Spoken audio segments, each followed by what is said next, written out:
Afternoon everyone. আজকে আমি তোমাদের যেটা দেখাতে যাচ্ছি সেটা হচ্ছে বায়োকেমিস্ট্রি, নর্মাল বায়োকেমিস্ট্রির আননোন স্যাম্পেলের টেস্ট। এখন নর্মাল বায়োকেমিস্ট্রি কেন বললাম? কারণ তোমাদের যে সিলেবাস তাতে দু রকমের বায়োকেমিক্যাল টেস্ট আছে। একটা হচ্ছে সাধারণত মানে ফুড মেটেরিয়ালসে আমরা যে সমস্ত জিনিসগুলো পাই, কার্বোহাইড্রেট, প্রোটিন, ফ্যাট, তার বায়োকেমিক্যাল টেস্ট আছে। আর একটা আছে ইউরিনের বায়োকেমিক্যাল টেস্ট। তো ইউরিনের বায়োকেমিক্যাল টেস্টগুলো আমি এখনো তো হয়নি, ওগুলো পরে করব, পরে দেখাবো, পরের ভিডিওগুলোতে ওগুলো আপলোড হবে। আর নর্মাল ওই জন্যই বললাম যে ফুড মেটেরিয়ালে যে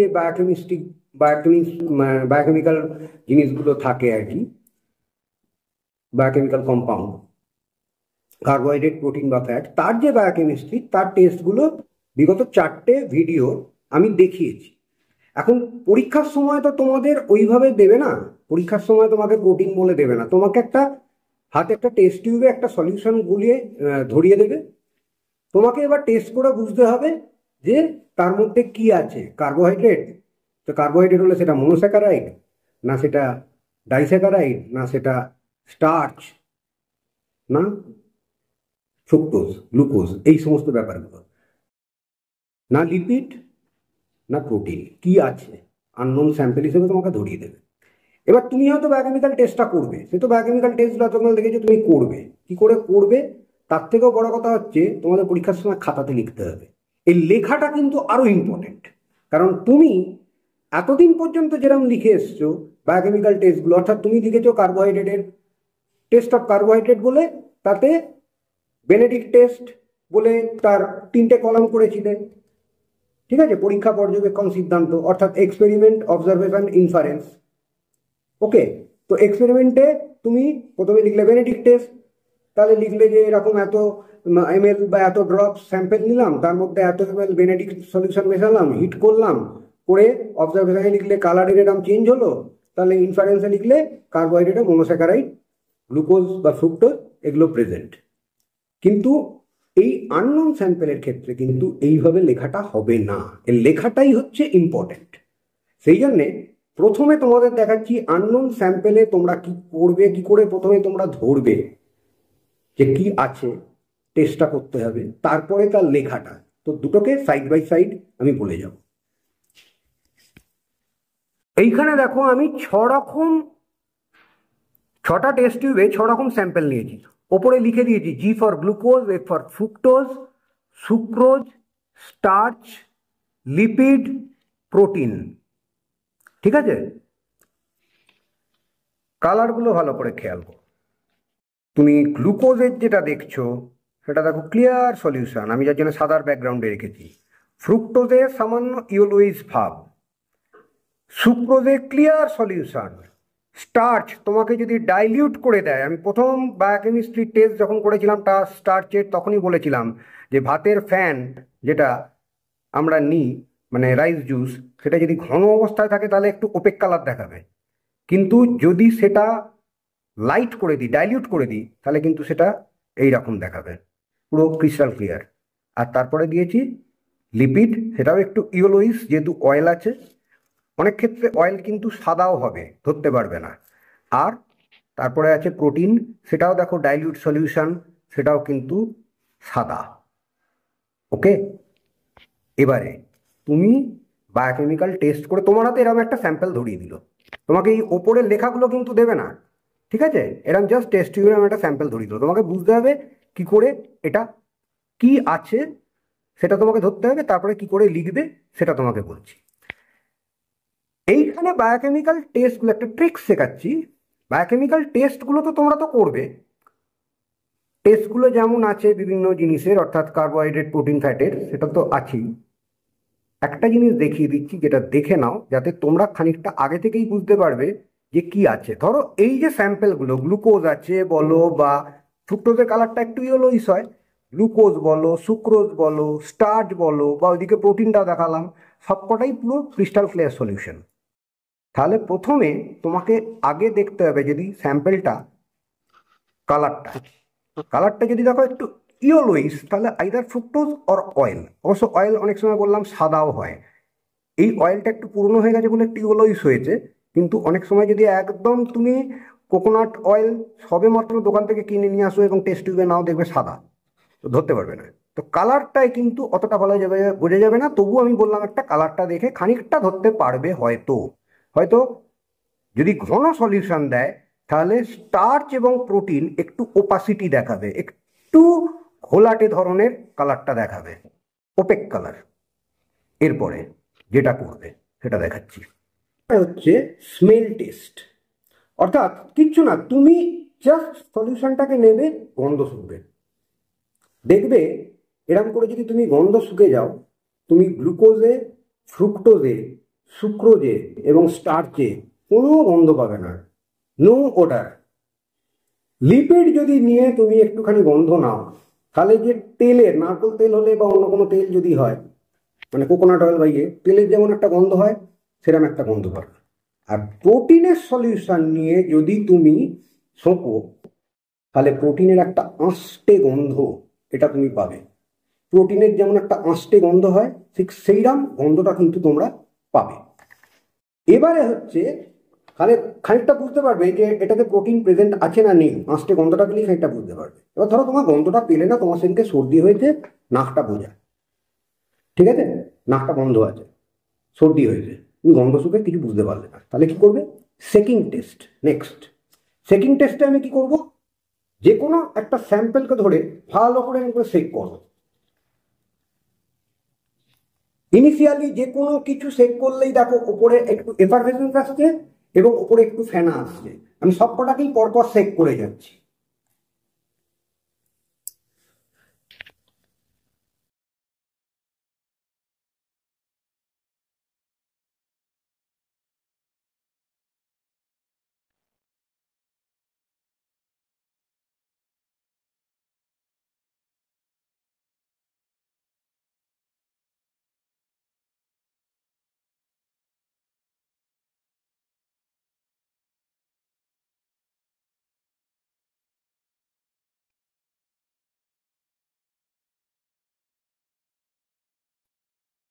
দিয়ে এরম সেট করলাম, করে জাস্ট আমি একটু ওয়েট করব, একটু ওয়েট।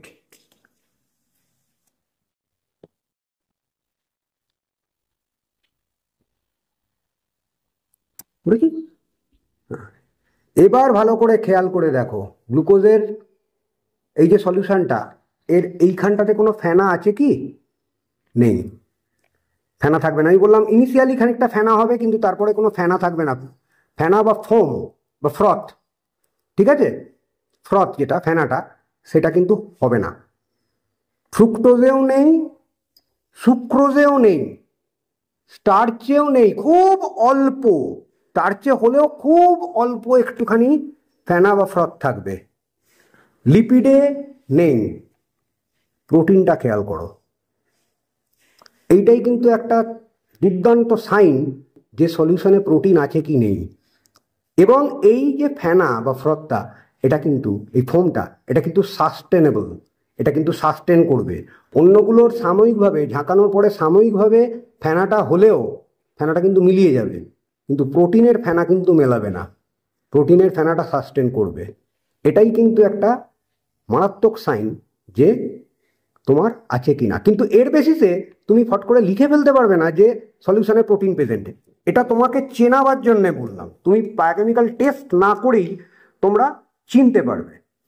তাহলে এবার আমাদের বায়োকেমিক্যাল টেস্টটার দিকে যখন করতে হবে, বায়োকেমিক্যাল টেস্টগুলো করতে হবে এবং তাতে লেখাটা কিরাম হবে। ধরো তোমাকে আজকে এই সলিউশনটা দিয়েছে, জাস্ট আমি কি আছে জায়গাটা হাত দিয়ে ঢেকে দিয়েছি, জাস্ট এই সলিউশনটা দিয়েছে। এবার তোমাকে বায়োকেমিক্যাল টেস্টগুলো তুমি করবে। কি করে করবে দেখাচ্ছি। এইখানে দেখো, এই যে আমি তো এখানে ঢেকে দিয়েছি এরকম ভাবে, তোমাদের এরকম কোনো স্ট্যাম্প মারা থাকবে না যে এটাই সলিউশন, তোমাকে জাস্ট এই সলিউশনটা তোমার হাতে ধরিয়ে দেবে। হ্যাঁ, এনাফ কোয়ান্টিটিতে থাকবে, হয়তো এতটা পর্যন্ত সলিউশনটা দিয়ে দেবে যাতে তুমি অনেকগুলো টেস্ট করতে পারো। তাহলে এই টেস্টটা নিয়ে, এই টিউবটা নিয়ে তোমাকে প্রথম থেকে শুরু করতে হবে। প্রথমেই তাহলে আমরা কিসে আসবো? কার্বোহাইড্রেটের টেস্টে, অর্থাৎ মনোস্যাকারাইডে। প্রথমেই যে টেস্টটা করবো সেটা হচ্ছে বেনেডিক্ট। আমি আর এখানে টেস্টগুলো করে দেখাচ্ছি না, কার্বোহাইড্রেটের আমার যে ভিডিও আছে সেটা তুমি দেখলেই বুঝতে পারবে বেনেডিক্ট টেস্ট করলে মনোস্যাকারাইডে কিরম কালারটা চেঞ্জ হয় বা না হয়। তো এক্ষেত্রে প্রথমে আমি করব কি, বেনেডিক্ট টেস্ট যদি আসে, বেনেডিক্ট টেস্ট পজিটিভ দেয়, তাহলে বলবো মনোস্যাকারাইড ব্র্যাকেটে গ্লুকোজ আর ফ্রুক্টোজ মে বি প্রেজেন্ট। ঠিক আছে, আমি কখনোই বলবো না প্রেজেন্ট, মে বি প্রেজেন্ট। তবে তোমাদের একটু দেখিয়ে দিচ্ছি, এখানে আমি নিয়েছি যেটা, সেটা হচ্ছে স্টার্চ। অর্থাৎ স্টার্চকে যদি আমি প্রথমেই বেনেডিক্ট টেস্ট করি, যেহেতু এটা পলিস্যাকারাইড, কোনোদিনই বেনেডিক্ট টেস্টে পজিটিভ রেজাল্ট দেবে না। তাহলে আমি কি লিখবো, গ্লুকোজ আর ফ্রুক্টোজ মানে monosaccharide may not be present, অর্থাৎ প্রেজেন্ট উপস্থিত নাও হতে পারে, উপস্থিত নেইও একেবারে বলবো না, উপস্থিত নাও হতে পারে। ঠিক আছে, দরকার হলে মনোস্যাকারাইডের আর একটা টেস্ট তুমি করবে, সেটা হচ্ছে ফেলিং টেস্ট, দেখবে সেটাও নেগেটিভ রেজাল্ট। স্টার্চ যেহেতু আছে আমি বলছি, সেক্ষেত্রেও নেগেটিভ রেজাল্ট আসবে, তখন তুমি বললে মনোস্যাকারাইড নেই। এরপরে আমি কিসে আসবো, ডাইস্যাকারাইডে। ডাইস্যাকারাইডের ক্ষেত্রে থাকছে সুক্রোজ। সুক্রোজের কিন্তু একটা ব্যাপার আছে, সুক্রোজকে আমরা যখন অনেকদিন তো দোকানে পড়ে থাকে চিনিটা, এবং তারপরে আমরা যখন ওটাকে গুলে হিট করি, যেহেতু ওটা ডাইস্যাকারাইড, ওটা হিট করবার সময় অনেক ক্ষেত্রে কিন্তু ভেঙে যায়, ভেঙে গিয়ে অনেক ক্ষেত্রে বেনেডিক্ট টেস্ট পজিটিভ দিয়ে ফেললো। সেক্ষেত্রে তুমি হট করে সুক্রোজ লিখে দিলে, অথচ দিয়েছে তোমাকে স্টার্ট, পুরো রেজাল্ট কিন্তু উল্টো পাল্টা। তাহলে ওখানে দেখবে জেনারেলি দেবার কথা নয় বেনেডিক্ট টেস্ট। তো সুক্রোজে প্রথমে বেনেডিক্ট টেস্টটা দেখলে, দেখবার পরে দিল না ধরো, তাহলে লিখবে যে sucrose may not be present বা সুক্রোজ প্রেজেন্ট নেই। সুক্রোজের মধ্যে ফ্রুক্টোজ থাকে, তার জন্য সেলিকনফ, তাহলে সেলিকনফটা একবার করে দেখে নিতে পারো যে সত্যি সত্যি সুক্রোজ আছে কিনা। তাহলে তুমি স্যাঙ্গুইন হয়ে গেলে যে সুক্রোজ নেই, তাহলে sucrose may not be present. Okay, এরপরে তুমি স্টার্চের টেস্টটা করলে। স্টার্চের ক্ষেত্রে আমি যেমন করে দেখাচ্ছি, দেখো একটুখানি স্টার্চ সলিউশনটা আমি একটুখানি নিলাম,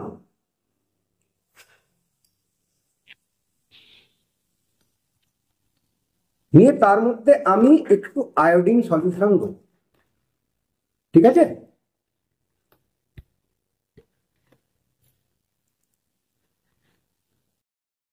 এক ফোঁটা, দেখো blue colouration, starch iodide complex তৈরি হবে, যেটা স্টার্চের টেস্টে তোমাদের আমি দেখিয়েছি, ব্লু কালার আসছে। ওকে, আর একটু দিচ্ছি, তাহলে কালারটা বুঝতে পারবে। এই যে স্টার্চ আয়োডাইড কমপ্লেক্স তৈরি করলো, violet colour, blue violet colour. Okay, তো এইটা করলেও কিন্তু তুমি সঙ্গে সঙ্গে লিখতে পারবে না যে স্টার্চ প্রেজেন্ট।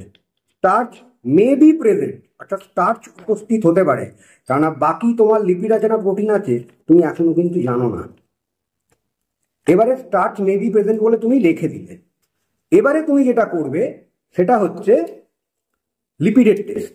লিপিডের টেস্ট করতে গেলে প্রথমেই যেটা তুমি করবে সেটা হচ্ছে, সব থেকে ভালো হচ্ছে সলিউবিলিটি টেস্ট। কেননা দেখো, কার্বোহাইড্রেট থেকে প্রোটিন অবধি সব কিন্তু ওয়াটার সলিউবল, কিন্তু লিপিড সেখানে কিন্তু অয়েল ওয়াটার সলিউবল নয়। অর্থাৎ একটা টেস্ট টিউবের মধ্যে খানিকটা স্যাম্পল নিয়ে তুমি একটুখানি জল মিশিয়ে রাখো, যদি দেখো দুটো আলাদা লেয়ার হয়ে যাচ্ছে তাহলে লিপিড প্রেজেন্ট, যদি আলাদা লেয়ার না হয়ে গিয়ে ওটা যদি মিশে যায় তাহলে লিপিড নেই। আর একটা হচ্ছে সুদান, কারণ লিপিডের একমাত্র কনফার্মেটরি টেস্ট হচ্ছে সুদান দেবে। ওই যে বললাম, কোনো লিপিডের টেস্টেই আমি বলেছি যে কোনো খাদ্যদ্রব্যে লিপিড আছে কিনা, সুদান এক ফোঁটা দিলেই বোঝা যায় যে পিঙ্ক ড্রপলেট তৈরি হচ্ছে কিনা। তো সেটা করে দেখতে পারো, তাহলে বলতে পারো লিপিড নেই, মে নট বি প্রেজেন্ট। নেক্সট হলে প্রোটিনের। প্রোটিনেতে এসে করলে কি, বায়োরেট টেস্ট, সোডিয়াম হাইড্রক্সাইডের সঙ্গে কপার সালফেট মেশালে, কপার সালফেট মেশানোর পরে দেখলে কালারটা চেঞ্জ হলো না, অর্থাৎ ভায়োলেট কালার নিল না, তার মানে protein may not be present. তাহলে তুমি সব কটাতে লিখে গেছো monosaccharide may not be present, disaccharide may not be present, স্টার্চের ক্ষেত্রে লিখেছো মে বি প্রেজেন্ট, লিপিডে মে নট বি প্রেজেন্ট, আর প্রোটিনে মে নট বি প্রেজেন্ট। এবার হচ্ছে কনফার্মেটরি টেস্ট। এবারে তুমি স্টার্চের, তোমাদের দুটোই টেস্ট ছিল, একটা হচ্ছে স্টার্চ আয়োডাইড টেস্ট। তো স্টার্চ আয়োডাইড যেটা টেস্টটা, সেটাকে আবার লিখবে ওই এক্সপেরিমেন্টের জায়গায়, নিয়ে তার অবজারভেশন ইনফারেন্স লিখলে। আর মানে ইয়েতে যেটা ওর হাইড্রোলিসিস টেস্ট আছে, হাইড্রোলিসিস টেস্টটাকে যেভাবে পারফর্ম করা হয় এক্সপেরিমেন্ট, অবজারভেশন, ইনফারেন্স লিখলে, এবং এখানে ইনফারেন্সটা তখন লিখবে starch is present, starch is present. এবারে ফাইনাল কনক্লুশন সেখানে লিখতে হবে, অর্থাৎ দুটোতে বাংলায় বলে দিচ্ছি, স্টার্চ উপস্থিত, স্টার্চ উপস্থিত। ফাইনাল কনক্লুশন সামগ্রিক সিদ্ধান্ত, সেখানে কি লিখবে যে এত দ্বারা উপরে যে পরীক্ষাগুলি দেখানো হলো তার দ্বারা এটা প্রমাণিত হলো যে এই স্যাম্পেলটিতে স্টার্চ নিশ্চিত রূপে উপস্থিত, অর্থাৎ from the above experiment we can infer that starch is confirmedly present in this sample. ওকে, এবার সেটা যদি স্টার্চ না থেকে তোমার প্রোটিন হয় তাহলে বাকিগুলো এরকম মে not be present, May not be present করতে করতে প্রোটিনে প্রথমে লিখলে তুমি মে বি প্রেজেন্ট, নিয়ে প্রোটিনের দুটো কনফার্মেটরি টেস্ট জ্যান্থোপোটিক আর ভায়োলেট আবার করলে, করে তুমি তখন ফাইনাল কনক্লুশন দিলে এরকম ভাবে প্রোটিন ইজ কনফার্মলি প্রেজেন্ট। তো এইভাবে লেখাটা হবে। প্রথমেই কিন্তু আমি উপস্থিত আছে নেই, এটা নেই ওটা নেই আমি এরকম ভাবে বলতে পারবো না, এটা আছে ওটা নেই প্রথমেই বলে দেওয়া যাবে না। তো আশা করি কি করে লিখতে হবে, এখানে আবার বলছি বায়োকেমিক্যাল টেস্টটা আননোন স্যাম্পেলের, এটাকে টেস্টটা করে আননোন স্যাম্পেলে কি আছে সেটাকে ধরাটাও যেমন গুরুত্বপূর্ণ, লেখাটা কিন্তু সমান গুরুত্বপূর্ণ, কারণ লেখাটা তোমার এই খাতাটার উপরেই নম্বরটা হবে। তো সেইখানে লেখাটা তোমাকে ঠিকঠাক করতে হবে। আশা করি এটা বুঝতে পেরেছো সবাই যে কি করে লেখাটা হবে, এবং পরীক্ষাতে সেইভাবেই লিখলে তোমরা তাতে ফুল মার্কসটা পাবে। ওকে, বায়োকেমিস্ট্রির যে টেস্টগুলো ইউরিন বাদ দিয়ে, ইউরিনের টেস্টগুলো পরে আসবে, এই 5টা সেটে 5টা সিরিজে আমি করলাম। আশা করি তোমাদের টেস্টগুলো ভাল লাগবে এবং ভিডিওগুলো তোমরা দেখে উপকৃত হবে। পারলে চ্যানেলটাকে সাবস্ক্রাইব একবার করে দিও যারা এখনো করনি। আর আমার যে পুরনো যে ভিডিওগুলো আছে অর্থাৎ কার্বোহাইড্রেট, লিপিড বা প্রোটিনের উপরে, তার যে কানেক্টিং যে এক্সপেরিমেন্টগুলো, অর্থাৎ একটা এক্সপেরিমেন্টের সঙ্গে কানেক্টিং যদি অন্য এক্সপেরিমেন্ট কিছু থাকে তার লিঙ্কগুলো সেই ভিডিওর তলায় দেওয়া থাকবে, তোমরা দেখে নিতে পারবে। ঠিক আছে, তাহলে আজকের মতো এই পর্যন্তই। সবাই আশা করি ভালো থাকবে, তোমরা সবাই ভালো থেকো, আশা করি না, সবাই ভালো থেকো, সুস্থ থেকো। আজকের মতো এই পর্যন্তই। Good night.